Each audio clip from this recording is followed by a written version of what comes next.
बांकी कलापथर ग्राम पंचायतर मधुआपल्ली उद्घाटित हो नूतन Sitaram filling station petrol pump. यह पंपटी बांकी कलापथर और द्वितीय अयोध्या फतेगढ़ श्रीराम मंदिर और कंटिलो नीलमाधव को जाइथिबा रास्ता पार्श्व स्थापित होईछि। नूतन तेल टांकीर उद्घाटन उत्सव में बांकी विधायक देवीरंजन त्रिपाठी मुख्य अतिथि भाव योगदान करथिबा बेले भापुर ब्लॉक उपाध्यक्ष वेणुधर प्रधान सम्मानित अतिथि भाव योगदान करथिले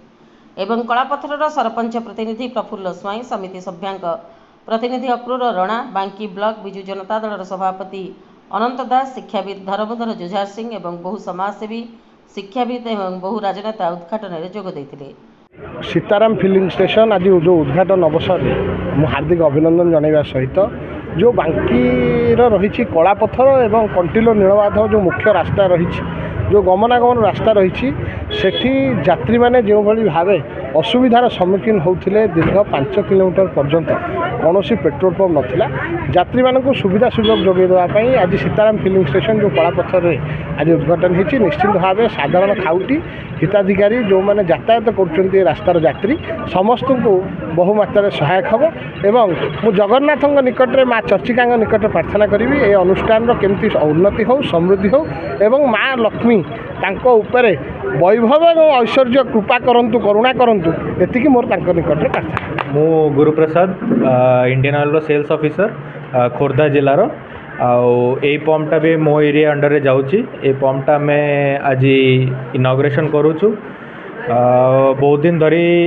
गोटे प्लान थिला एरिया रे हमर बहुत गुड़े नुआ पेट्रोल पंप करने कहीं गोटे स्टेट हाईवे अच्छी गोटे इंपोर्टेंट रूट यहाँ आमर कंटिलो को जीवा को रास्ता एपटे भी अच्छी तो से ये आमर गणेश बाबू बहुत लगी या पछरे बहुत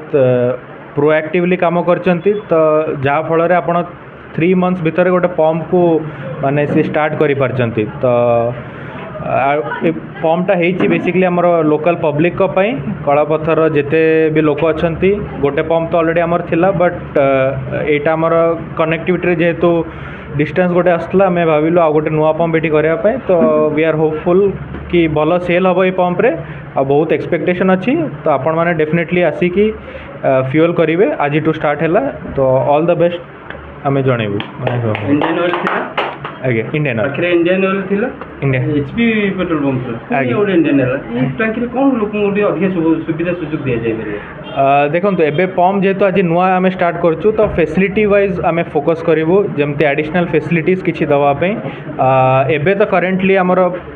एयर सुविधा वाटर सुविधा एगुड़ा सब तो ऊपर मेन फोकस रोचे आगो को चलिकी सीएनजी इलेक्ट्रिक फैसिलिटी एगुड़ा सब आसबार भी प्लान अच्छी डेफिनेटली सेटा जेते जल्दी आम माने ऑपरेशनलाइज करने चेष्टा करूँ तो सही दृष्टिकोण आम भाविलु जे आ गोटे पंप करा जो थे कहीं टाउन हरिका आमर इलेक्ट्रिक गाड़ी गुड़ा बढ़ला तो जमती आमर कंट्री आगु को गलानी मिनिस्ट्री भी आमर फोकस अच्छी ईवी उपरे तो सही धारणा रे आम येटा करिछु। 48 नंबर स्टेट हाईवे मान्यता पाई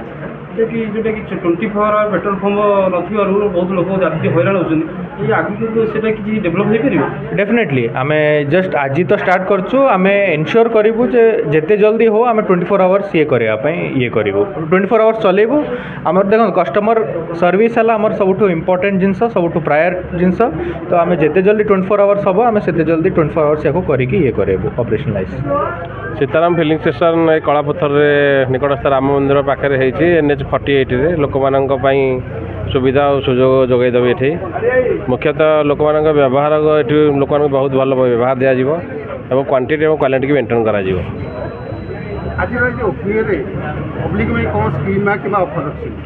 ये सुविधा दौर पब्लिक कारण एठू पब्लिक मैंने बहुत दूर दूर जाकि पेट्रोल पकाते हैरान हरकत होते सुविधा सुजोग जोगाई देवाई बहुत